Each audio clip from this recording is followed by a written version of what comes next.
just cannot see things getting better. It doesn't matter who we play now. It's very dark right now. And I'm just kind of worried, because if we don't get Champions League football, and we really need it. Bit of a kick in the teeth for him, personally, not coming on, not being brought on in a game where you need goals. That's the thing, that we definitely need goals in the next leg, obviously. We've basically been having the same conversations, haven't we, about him, his coaching, the way he sets up this team, and he looks incapable of turning things around, and that's why I just don't think we can go into next season with him as Liverpool manager. I think Stevie's been waiting by the phone.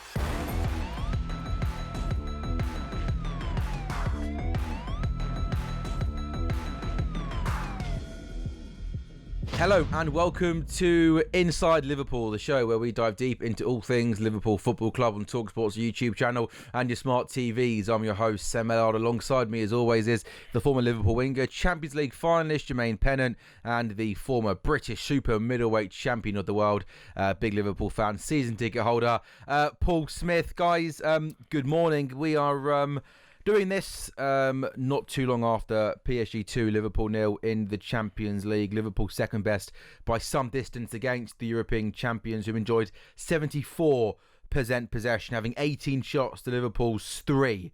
Liverpool went back 5, parked the bus. It wasn't pretty. The first time Liverpool failed to have a shot on target in a Champions League game since facing Atalanta in November 2020. Remarkably, Liverpool went in to last season's Champions League tie against PSG with a 74% win rate under ARNE SLOT. Since being knocked out on penalties last year, Liverpool have won just 49% of their past 59 games. The loss percentage has more than trebled. Guys, I normally like to start with a hi. How are you? How's everything going? What have you been up to? But I think it's fair to say, Jermaine, every Liverpool fan will be waking up this Thursday morning feeling pretty downbeat, because the result wasn't good, clearly, but the performance in particular was just a little bit depressing, wasn't it? Yeah, and unfortunately it's been like that for majority of the season. We've only had a few highlights here and there. Galatasaray, Real Madrid, that I could think of off the top of my head. And we always think that, okay, we may turn a corner and it's going to get better, and we've tried to stay positive, but I just cannot see how this gets better under these circumstances, under these conditions. Whether it's the players not turning up, whether it's the manager, whether it's the instructions, whether it's the philosophy, the DNA, how he's playing, whatever it may be, I just cannot see things getting better. It doesn't matter who we play now. I'm fearing for the Merseyside derby. I'm fearing for Fulham. The rest of our fixtures for the rest of the season. For me, there's no light. Usually you go, don't worry, there's going to be light at the end of the tunnel. It's very dark right now. And I'm just kind of worried, because if we don't get Champions League football, financially it's going to take a massive hit. And we really need it. But as of now, that position, that number 5 slot is looking very, very, far-fetched. Paul, how you feeling this morning, mate? Yeah, a bit dejected, a little bit. I consider the fight, to be honest with you. It's tough, isn't it? It's not good to watch. It's every week on this show now where I've got a lot to moan about and complain about. And to be on, but listen, even if we're not complaining, we're unhappy about it. I'm a Liverpool fan. I don't want to see us lose. I don't want to see us playing 5 at the back. I don't want to see us taking long throw-ins. I don't want to see us that type of football team. I don't want to see us losing however many times this season, 17, 18, whatever it is this season. It's not what we are, so to speak, and it's definitely not what we are after winning the league the season earlier. And you start wondering, then, what people used to always say, and it used to frustrate me, it was Klopp's team and everything else, but was that just a little bit of a nice bonus on the way of a long period of transition, which most major clubs get after a manager like Klopp or Ferguson or Wenger, the big ones? When they leave, you see droughts and you see big transitional periods, and I think we're in one at the moment, and it's looking that way. The more time goes on, there's obviously big problems there. As Jermaine just said, if we don't get Champions League football next season, financially, that's going to have a massive impact on us. And you're already seeing ticket price raises, which the fans aren't happy about. You're already seeing you know, the cost of things going through the roof, which is the way the world's going at the minute. But it will have a massive impact on us if we don't get Champions League next season. So these league games now, as Jermaine just said, is so important. Arne Slot came into the biggest game of the season and asked the players to play a formation that, let's be honest, they looked like they had no clue how to play. It was a back five, part of the bus, set pieces. I mean, whatever this side's identity was under Slot, it has completely gone. A lot is being made, Jermaine, about the game plan that Arne Slot tried to implement last night, and lots of people are basically saying we are the Premier League champions. This is Liverpool Football Club. It is unacceptable to go into a game of that magnitude and part the bus like we're a relegation threatened team playing top of the table in the Premier League. What did you make of that approach last night? Well, I'm going to touch on a few things.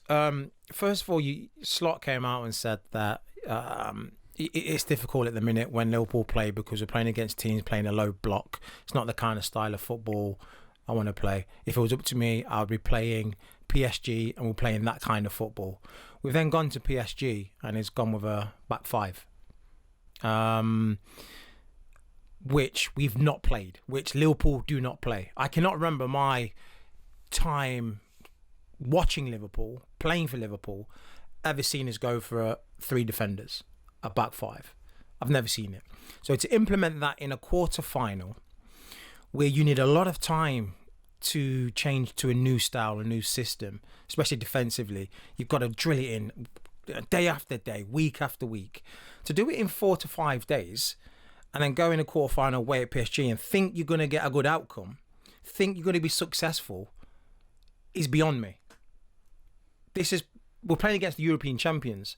What you do, you set up in the system that you're used to, that everybody knows, and you play solid. You don't have to put an extra defender in. You just play solid. If you want to play the low block, fine. Everyone get behind the ball. Make it tight, compact, so they have to play around you. When you played a back five, they were still finding holes in the 6-yard box. Konate had to come back and put in a fair play to him, put in a great challenge, but it was spare. So it's just, these are decisions that will cost you championship, will cost you leagues, and ultimately cost you your job. He's got to be getting these right. And Chelsea went to PSG, and for 70 minutes were probably the better team. In the last 30 minutes, literally just fell apart. Why not just go there in your best suited team, best formation, and just work hard and be hard to beat? That's the joke of it is. You go with the back five. We looked as bad defensively as I've seen us look all season. And the Chelsea game is an interesting one because it was PSG 2, Chelsea 2 after around 75 minutes. And if Chelsea were a little bit more clinical in that final third, that game could have finished possibly 5-2 to Chelsea, not 5-2 to PSG. And okay, it unravelled for Chelsea towards the end, but at least they went there and tried to have a go at PSG. And I think for as good as PSG are from an offensive point of view, Chelsea showed in that first 75 minutes that if you are brave and look to get on the front foot, you can cause them problems. We didn't ask them any questions, did we, from an offensive point of view? Absolutely not. And he came out and said that the reason why he played a back five because he wanted Kirkes and Frimpong to press Hakimi and Mendes. I did not see anyone press. I did see not one person press. It was an embarrassment. And the only person I did see, and I really felt sorry for him, I said this when I was watching it, I really feel sorry for Dominic Szoboszlai, because when he was pressing as the number 9, which was crazy in itself, nobody else was pressing with him.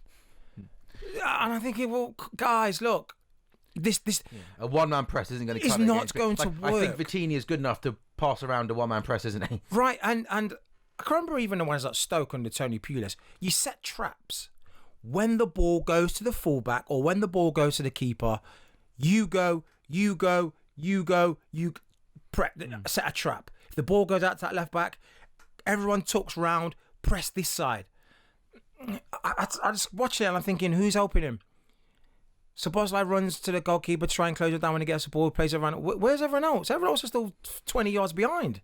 These are basics. These are basics. Paul, I know you don't like to go too sort of, tactically in depth on this show with us, but you're a fan, you're a season ticket holder, you pay your money to watch the game. Well, you sat there last night thinking, I'm sorry, what on earth is this? This is just not Liverpool Football Club.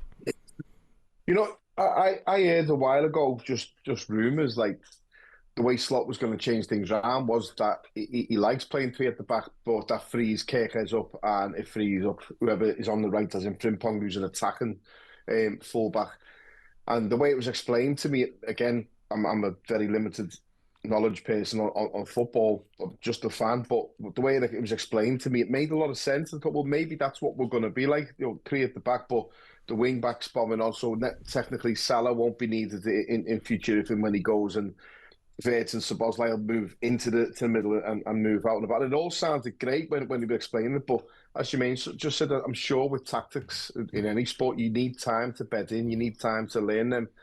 And to do that at PSG, it wasn't technically a new sort of system, as in what's going to be positive. It was just, let's just not let as many goals in, or let's just keep it as tight as we can, try and do as well as we can over here and get them back at Anfield, which, to be honest with you, makes sense. But we are obviously current Premier League champions. It's not like we're Stoke. It's not like we're going there to try and just not get beat by the best team out there.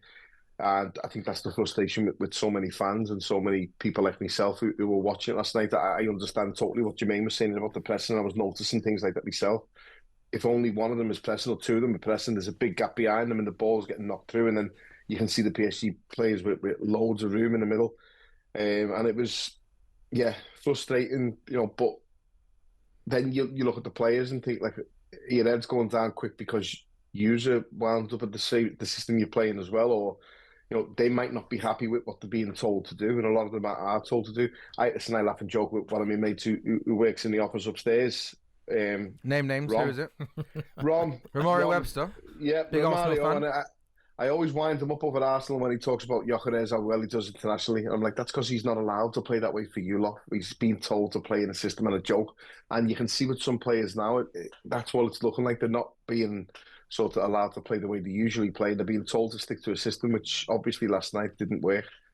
So these players, Jermaine, have they... Because I can't work out if these players are really bad at football, or whether, as Paul's kind of alluded to there, it's more what they're being asked to do or not asked to do has made them look bad and not be good this season. Like if we get a new manager next season, are we going to all of a sudden see Gravenberch and McAllister become good at football again? Like, where are you at with how sort of the blame lies from the manager and the players? Is it shared, or are these players looking bad because the manager is asking them to do things that they just don't want to do?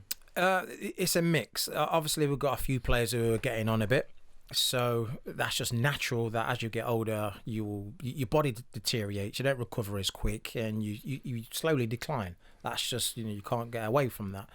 And then it's also, yes, you're right. I can't fathom, and I will not be led to believe that a Premier League Championship team all of a sudden that they're this bad. Every single player has all of a sudden become great players to average players. I find that I'm not going to believe it, and that's not the case. Systems, different styles have massive impacts on how a team performs.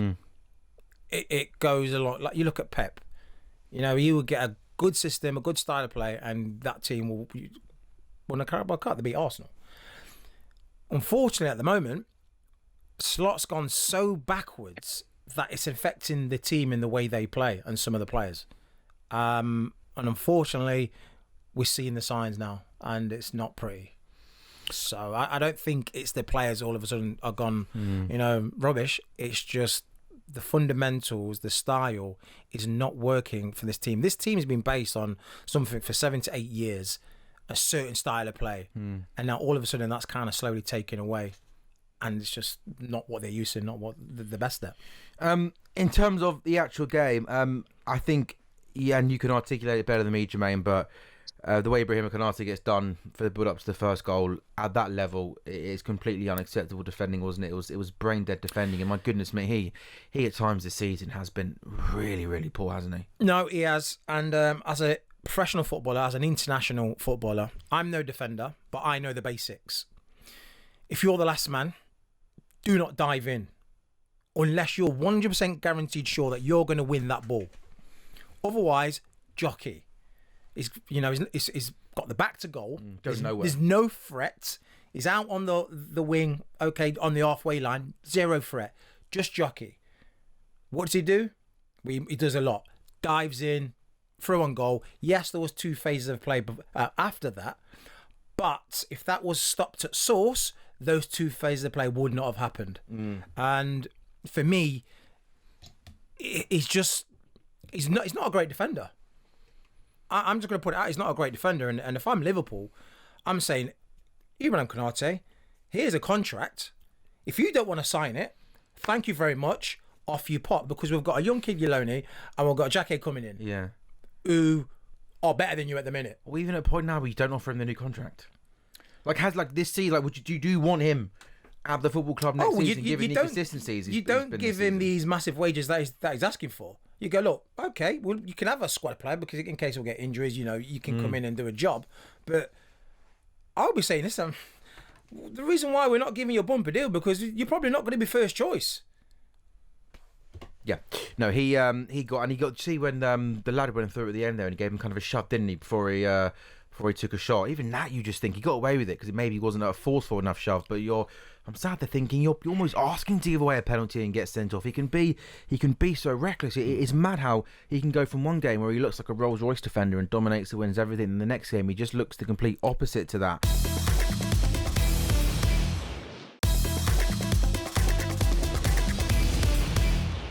Paul, Mo Salah didn't start. Mo Salah didn't come on.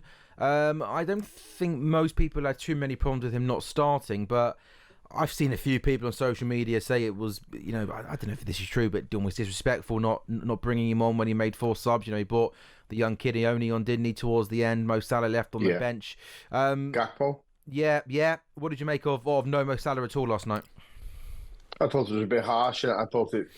Again, I only ever give my opinion on what I see as a fan. What I'm seeing is a bit of a message and a bit of a statement, not bringing him on. And thankfully, we didn't see Salah react the way he was in the past, laughing and joking on the line. I've seen it. Seen something in the past where he's done something like that and it didn't look good. Obviously, he's very professional. You've seen him warming down after it. Well, I seen him warming down. I wasn't at the game. Obviously, I was watching it on the TV at home. So I could see him warming down and coming over saying to Stevie and Laura Woods and Steve McManaman, I can't really speak. And they didn't want him to. They were just, saying hello. But he's putting the work in.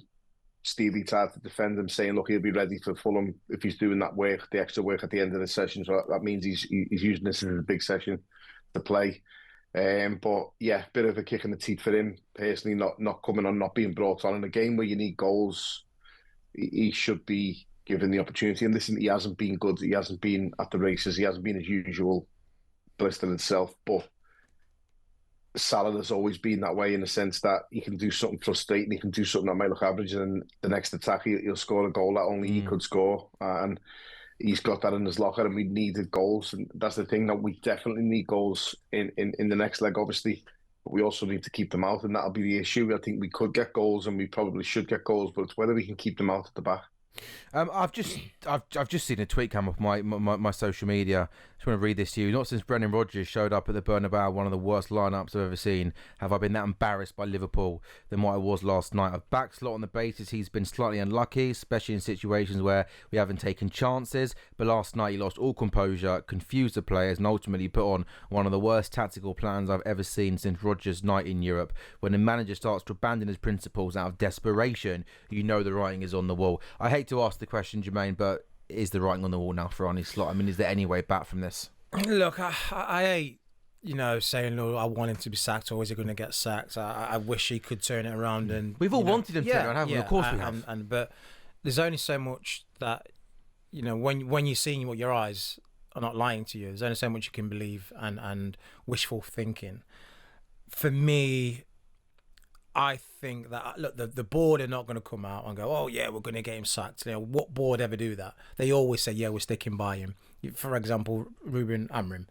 How many times they say, no, he's our guy. He's going to, we believe in him. He can turn things around. Next minute, he gets sacked. So, we hear FSG say, yeah, we believe in him. He's our guy, certain circumstances and all this and that. No. I don't think he will get a better chewing out of the boys next season. How? What is going to be so different, miraculously change next season under his leadership? Well, is he going to do a Harry Potter wonder next minute? Everyone's going to be unbelievably amazing. Hopefully he does that for the second leg, mate. That'd be good. Well, we need that. Yeah, we need a bit of, Voldemort in there or something. I echo your thoughts, mate. Again, I still feel confused saying this and thinking this about a manager that was in charge of Liverpool Football Club when we won the Premier League last season, had that incredible season where we coasted to the league, that we are a year down the line and we're watching a team that are just short of ideas, lacking quality. And no, Jermaine, I can't see Arne Slot being in charge first game next season. I can't. And even if we do scrape 5th place, I don't think that's enough for Arne Slot to be manager next season. For everything you just said there, he looks short of ideas. He is almost going game to game, changing the system, trying to stumble almost to feels upon a system that's going to get the best out of these players. And I thought that last night was pretty embarrassing. To go to PSG, to put 5 at the back, a new system, it didn't work. We didn't look defensively good. No options from an defender's point of view, from an offensive point of view. I think to be Premier League champion is to go there and be that bad. I think he's short of ideas. I think he's run out of ideas on this lot of how to get the best out of this team, or not even the best out of this team, find some sort of improvement. And it feels like we're now in early April. We've basically been having the same conversations, haven't we, about him, his coaching, the way he sets up this team, and he looks incapable of turning things around, and that's why I just don't think we can go into next season with him as Liverpool manager. I can't see it. Well, you got to see it is we understand that this team was going to be in a transition period when Klopp left. Sure. But we are Premier League champions elect. Jurgen Klopp didn't leave this team in a dire situation. He left it as Premier League champions to go on and win the Premier League. It wasn't a team where you see, Sir Alex go and when Wenger went, how bad they were towards the end. Klopp's left this team in a fantastic position. We came third, didn't we, in Klopp's last season, wasn't it? Yeah. It was still a good position. So to say that we're in a transition period and then to be in this situation now, I'm blown away. I am lost for words. I know we've had a lot of tragedy at the club, but still, we are Premier League champions. This should not be happening. It shouldn't under any manager. Yeah, there's just been, like, we played well in the Galatasaray game, but at no point in this season have you thought this is a team that's improved and is getting better, and it just feels like Slot is going game to game, trying out new things, unsure how to get the best out of the new players.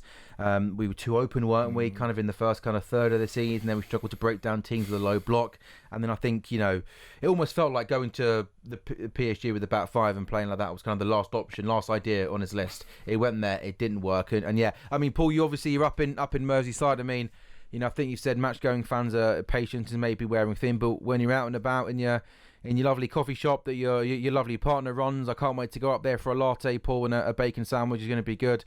Does it feel as if the majority of Liverpool fans up in Liverpool are more like, hey, listen, thanks for last season, but we need to change here? Yeah, so I said weeks ago and maybe a couple of months back, I'm starting to hear it when you're coming out now, and you're starting to hear the most sort of ardent fan and the most, the old school lads who are like, I think they've had enough now. We keep saying like a broken record, we're not that type of club, but this is the time now where it's massively important. I think Stevie's been waiting by the phone. I don't know for definite, but I think you would hope and have a good idea of him. He keeps saying, look, he'll do anything for that club, and he will, and he would. And people that have watched him over the years know what he is to the club and what he would give to that club. And if he got a call now to the end of the season, I think, and again, it frustrates me equally because you would see the same group of players now who aren't perform better and push more and work harder and want to click together more and want to gel more as a team to try and salvage Champions League positions for next season. And that frustrates me equally because they should just be doing it now. Forget the manager, do it for the club. Forget do it for the badge on the shirt, so to speak. And I think if he came in until the end of the season, it would be a big boost for the players that are already there, for the fans that are there, because we've got to try and rescue Champions League football next season. We're lucky that it's gone to 5th, which we had an idea that it would, but we really need to salvage that now. And listen, if we can not get beat or not let any goals in against PSG in the next leg at Anfield, then that will be a big bonus as well. But I can't see us turning that round at Anfield at the moment. And I was at the Barcelona game and one of the best nights of my life at Anfield, one of the best nights I've had supporting Liverpool and following Liverpool. And I've been at many big games over the years. I was at the 4-4 away at Everton, the 4-4 draw we had with Everton in the FA Cup and all that. I've been at loads of the Chelsea ones, the semi-finals. I've been at all kinds of games over the years.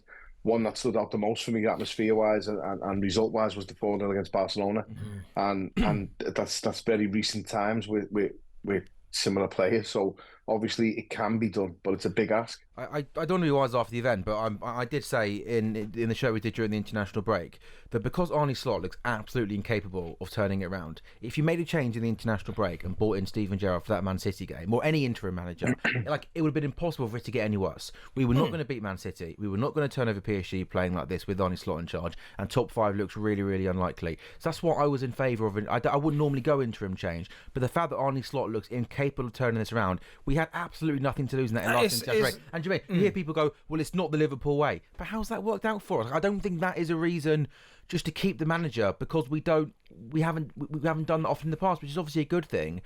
I mean, what do you reckon there? I mean, hey, Stevie's waiting by the phone. I'm waiting by my phone. Don't be putting that as the call, Paul Smith says Stevie's waiting at the phone. I haven't spoke to him. It's not. I'm not saying that. No. I imagine he would be sitting there waiting at the phone. Oh, look, Paul. No, I appreciate that. There's no coincidence. It's not like your best mates or anything. There's no coincidence that we've seen a lot of media work from Stevie G. I'm seeing it all on the TV. You know? No, but to be fair, like, I think I'm Stevie. I'm not saying anything, mate. Well, but you know, hey, did he say anything to you, mate? He started on our podcast, by the way. He started on our podcast. Yeah. Let's have that right. So all this media work is down to the other. Yeah. So I mean, did you speak? You were with him last weekend, weren't you? I was, and do you know what? He's very respectful. He's like, nah. You know, I want him to do well, and you know, being very diplomatic about his answer. But I know if Liverpool was to call him up right now and say, listen, just as an interim, as whatever it may be, he's going absolutely. He will do anything for the club in any role. No, of course, it's. I mean, yeah, we won't label that as a Paul Smith exclusive. I think it's fair to say that we all know that Stevie would be. Yeah. Well, Steven Gerrard's best mate tells us that don't start that. No, but on a serious note, I think we all know that phone call came to Stevie. He would. I'm sure he'd say yes in a heartbeat and would be at the training ground within 15-20 minutes. Will they do it in terms of making that phone call? Is that? I mean, I don't think they will, but I just don't think they will. Is there any chance? I just don't think. I don't think, like I said, it's not the Liverpool way, and I think they would just rather do it end of the season. But like you said, if it's not working, why are you going to keep? You know, if you play silly games, you get silly prizes, and if you're not going to fix something that's not broke, how would you expect something to work? So, but they're not going to do it. But this is broke though, isn't it, right? It's fully broke. So then why would you not make the change then? Stubborn. Yeah. There's a lot of stubbornness in there, and that's not their motto. But it's costing us though, isn't it? It's not their way. I'm not saying Stevie comes in and we beat PSG 3. I'm not saying it's as simple as that. But given the fact that I thought we had no chance, exactly it's just a lift. Given the fact that I thought we had no chance under Arne Slot, we had nothing to lose in making that change and bringing in, you know, obviously an absolute legend to come in and raise morale. And imagine the buzz around the place if Stevie came out in the dugout next week. Oh yeah, it'll be absolutely huge. It'll be a massive buzz. And like I said, they just need a lift. It's just different ideas. We're not saying Stevie G full time would be turning the club around, but just like for the next seven or 8 games, just a different face, some different ideas, and a little lift. Because these players, look, they know they're under the watchful eye, and then they're getting scrutinised left, right, and centre. They know that. They feel it. They hear the noise. They feel the pressure. Someone just to give that team a bit of confidence, a bit of lift, a familiar face, a legend in itself. It does big things. Look, I don't like talking about other teams, but look at Michael Carrick at Man United. Just little things like that would just give a team a little spark. Would you go in as assistant manager if he called you? Well, I'd be the kit man. I don't know.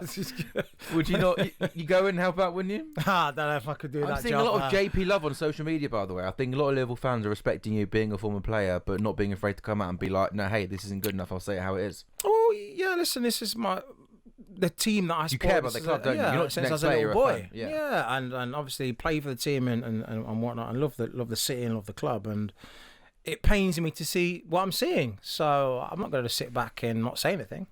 I'm a fan at the end of the day. Yeah, no, that's true.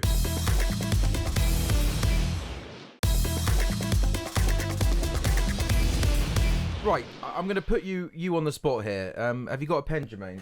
Just take this pen in case you want to write notes. Because I was sat there last night thinking, my goodness me, we might be Premier League champions. We might have spent £400 million. But actually, how many of this group of players do I almost want can we have at the club next season? If I was to talk starting 11 here, maybe some players can be squad players. But if I put you on the spot, Jermaine, and said start from back to front and go through the team, if we're assuming we're going to be a team and have aspirations next year of winning the Premier League and being back to number one, go through top to bottom and tell me how many players are good enough to be in a Premier League starting 11 next season, which is a team that's going to have aspirations of winning the Premier League. Go. Well, as a number one, Mohamed Ashvili, I don't think is a number one. For me, he's not better than Keller. So right there, you would want, if you're going to look for a full-time goalkeeper, I think that's where you start. Okay. Konate, I know we've got Leone and Jeremy Jackie coming in, so I'm quite happy with those two. So I won't put Konate as a starter. Okay, so in terms of starting then, obviously, so we've got Van Dijk, you're happy to start next season? Alongside either of those. Okay, so a new centre-back. Yep. I'd say possibly. So I agree. Van Dijk starts. I'm happy with Kirk as a left back. I think there's absolutely no doubt that we need the new centre back that's coming in. Jackie, he's got to come in. Right back. I'm not sure we can go into next season with just Frimpong. I think we need a right back. A new right back. I think we've missed Conor Bradley. Yeah. But I like Bradley, but I think he might be the backup option. Yeah, I think another right back. In terms of midfield, I think the whole midfield needs to freshen up. Like Szoboszlai, I think as the more advanced. We need one, a six. Fine. We need a proper the number six. Is the priority, isn't it? Yeah. We need a number solid, a defensive-minded number six. Yes, Gravenberch's been amazing. He's done well, but you see the positionings at times. He gets a bit lost and sidetracked because that's not his natural position, and we look exposed at times. Where if you look at the top number sixes, Rodri, Rice, they always seem to break up that play on an attack, and we're missing that. He was great last season, Gavin, but I mean obviously Mo Salah's drop off is kind of the one that gets the most kind of articles written about it and stuff like that, most airtime. But Gravenberch is struggling badly. Is that number six? The game's passing by like he's not even there. So I think you're possibly arguing two new midfielders to come in, that kind of natural number six. McAllister struggled badly. I think there's an argument you have two central midfielders that come in, and obviously Szoboszlai has been really good. I'd say in terms of that front three, it wouldn't surprise me if Ekitike and his second Wirtz are all starting next season. But I definitely think with Salah leaving, Gakpo bang out of form, and Ingamoa still being a young kid, and bear in mind we still haven't replaced Luis Diaz yet, I think another winger of some sort to come in, maybe as a backup option, is also needed. Yep, I agree. Salah going, you're going to have to replace that. You need to place some form of creativity on as a winger out there, and left as well. So possibly, Paul, we're saying we need a goalkeeper of some sorts, a new right back. We know we got the new centre back coming in that we spent money on, two new central midfielders, and a left winger. And it sounds, you don't want to be that sort of entitled fan who says spend after your team spent over £100 million last season. I appreciate there's probably fans maybe of other clubs watching this that maybe can't afford to bring in one player in the summer. But again, if we have aspirations of winning the league next season, we're looking at possibly half a dozen new players that need to come in. You can't really look past that, can you? No, and it's tough, obviously, again, because if you're Slot, you've just won the league, you've had 450 million spent, whatever it is. I know it's not net spend, and then you have to knock on the owner's door and say, guess what? I need even more players now. I need like 5 more players. And then the following season, it's another transitional period because you've got new players trying to bed in and trying to ease their way in. So the owners are probably not going to want to hear that. Me as a fan, just saying it out loud, I don't want that. I want the old team to be able to gel back together, or this team now, especially with the new additions that we've had last season, to be able to come good and turn good. I'm watching Vert. I love him. I really like his style. I'm starting to. I was shouting at the terrace like, come on, you've got to deliver soon. You've got it's £100 million. We paid £120 million, whatever it is we paid. You've got to start showing a little bit more, and then I'm feeling a bit entitled, like one of them fans, which I don't like, because I've seen the dark times and the horrible times at Liverpool where we've gone on that drought and not won the league for so long. So I don't want to be a spoilt entitled fan, but you're looking at the bench when the players come off, and you're thinking there's 300 million quid in the bench there that have just come off that haven't really performed, and they're not doing it at the moment. And we've got to buy smart, we've got to buy clever. I agree on Gravenberch. I think he was brilliant last season. I think he was one of the standout players for me, again, just watching last season. And he hasn't been at it this season. I saw someone posting something earlier on X or Twitter saying, like, he's not a real number 6, but someone else said, well, what position actually is he? Where does he play then? Where's his best position? Because it's tough, and I think he might be a better 6 with better players around him, but we do definitely need a midfielder definitely in that position. We definitely need a winger to bolt that up. And again, watching last night, Mamardashvili, I'm watching him thinking, we've just been spoiled by Alisson for so long, haven't we? Because he's so good. He's strange, Paul, isn't he? Because he can make lots and lots of good saves in games and always feel like he kind of leaves you on edge a little bit, doesn't he? Every time he kind of gets the ball at feet. I mean, did either of you think that maybe...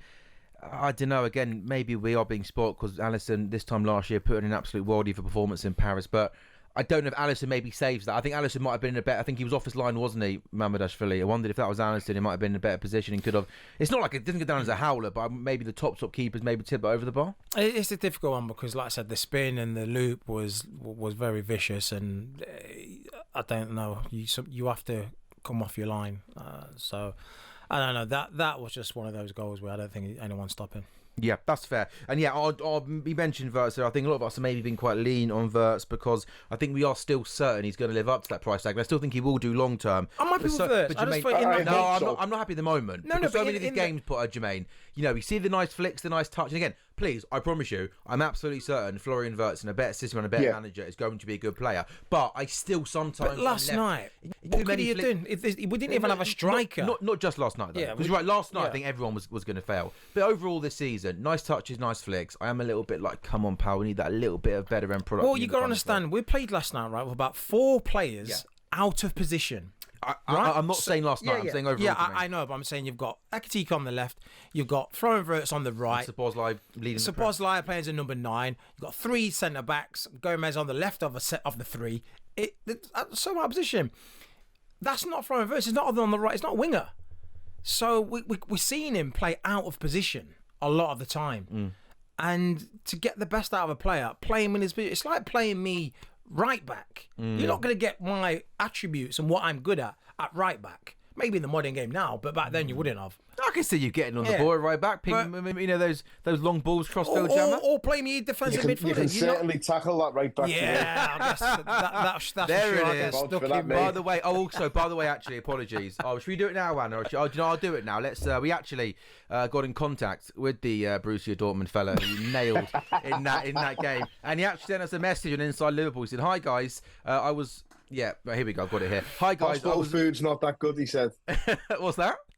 He said the hospital food's not that good. He said, hi guys, somebody sent me your show last week. I want to just say that I'm still in hospital, unable to walk, unable to get to work, and Jermaine's tackle was seriously impacted my life. It was only supposed to be a charity game, raising money for a good cause. Jermaine has ruined... Have you got anything you would like to reply, Jermaine, to that? I'm just letting him know, you never walk alone. He ain't walking at all at the moment. Honestly, Jam, a charity game, and you do you know what that was built up from all this season watching Liverpool, right? It was just it's like a kettle. I've just exploded. I couldn't take no more. Right back. Do you know what, Jermaine? I feel it. I feel like Florian Wirtz feels. I feel like Ekitike on the left feels. Jermaine, if only some of the Liverpool players, the last few months have shown that sort of aggression that you've shown, we might be slightly better off. Oh, it's nice to be able to have a laugh, isn't it? Even on a morning like this. I needed that, boys. Yeah, no, I did need that.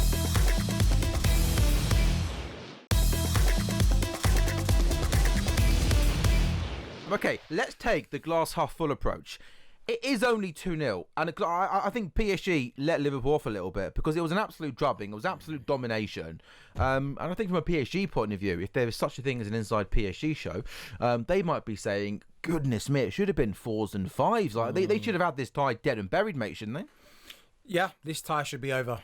It easily, at bare minimum, should have been 4-0. And that is tie dead. Pack up. Let's not even play the second leg. Put the kids out and save the team for the Premier League. But again, it's 2-0. Anfield. Of late, if it was the old Liverpool, you'd have said absolutely. If we get a goal in the first 15 minutes, it is on. But I'm sorry to be the bearer of bad news, lads, but I just cannot see this Liverpool bringing that fear factor to Anfield.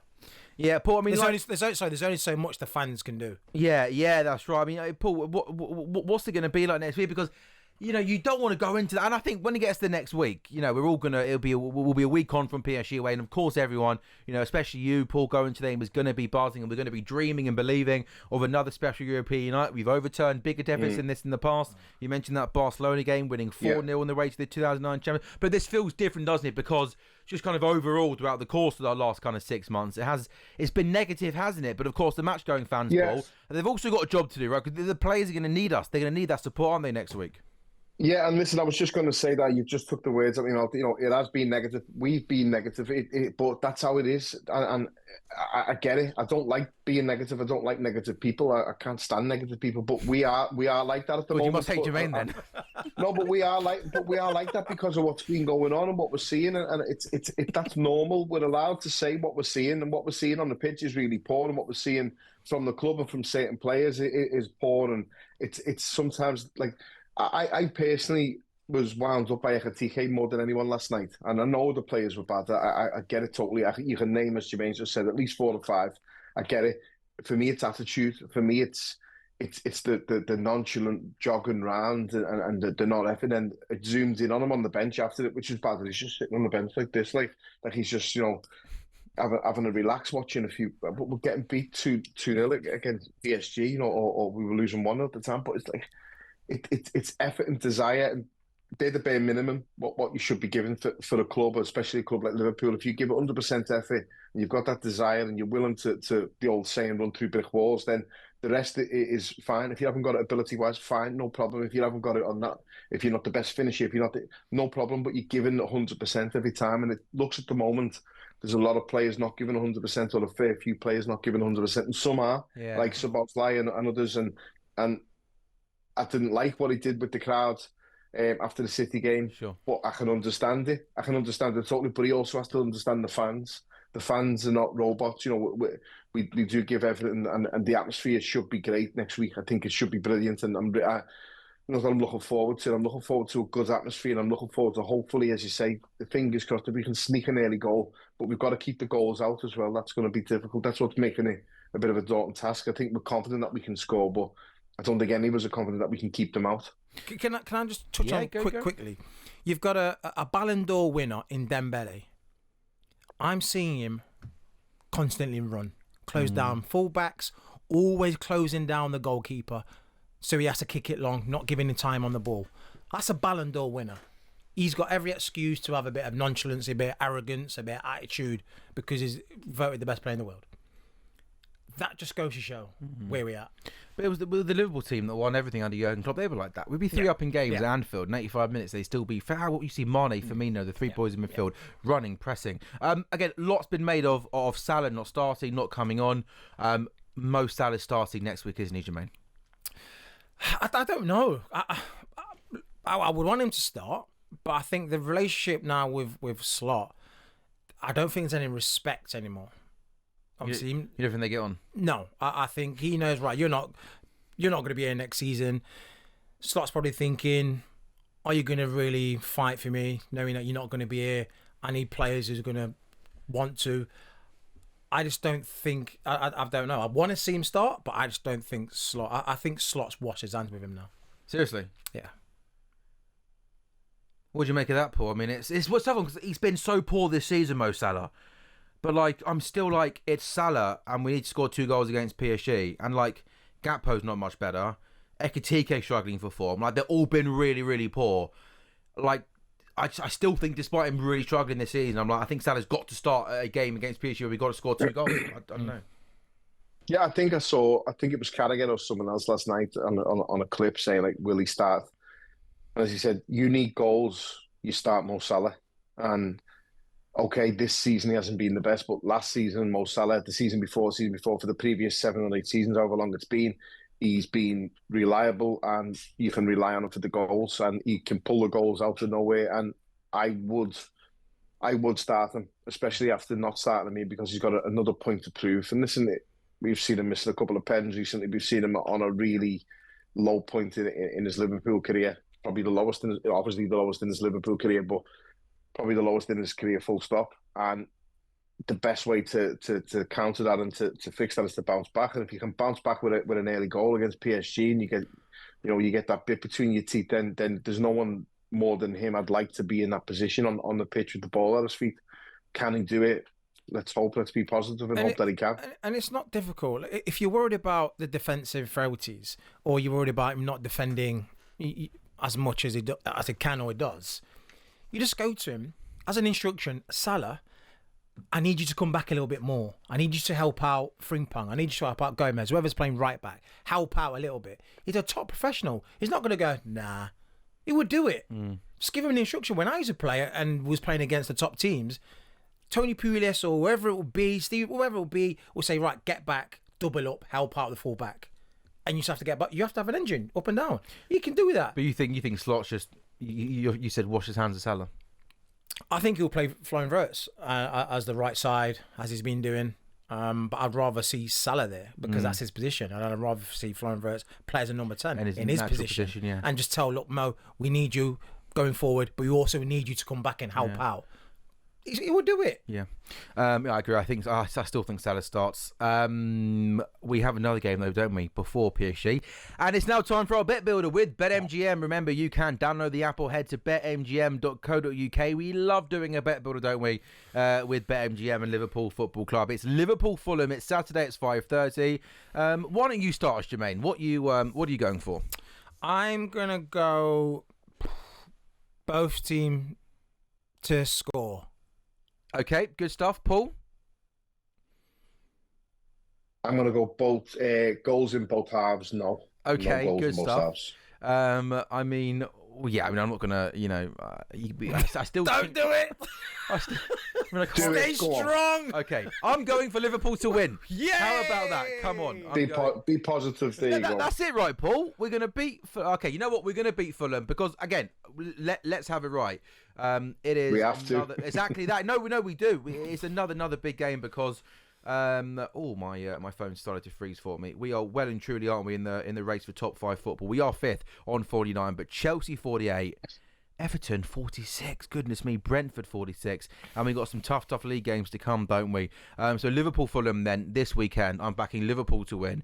We think both teams are going to score. I don't think we keep a clean sheet. No. I back us to score, and we've gone goals in both halves. No, that is our bet builder with BetMGM. I'm sure you've been part of teams before where you play weekends, you get beat, quick turnaround, get beat, another quick turnaround, get beat. I mean, can you always imagine what it's like for these, the players? It's, that would have got back one day late or early Thursday morning, recovery day, or late Thursday, one training session, play Saturday. It's a quick turnaround, isn't it, again? Yeah, it's not pretty. It's not good on the body, especially for the older players as well, who take longer to recover.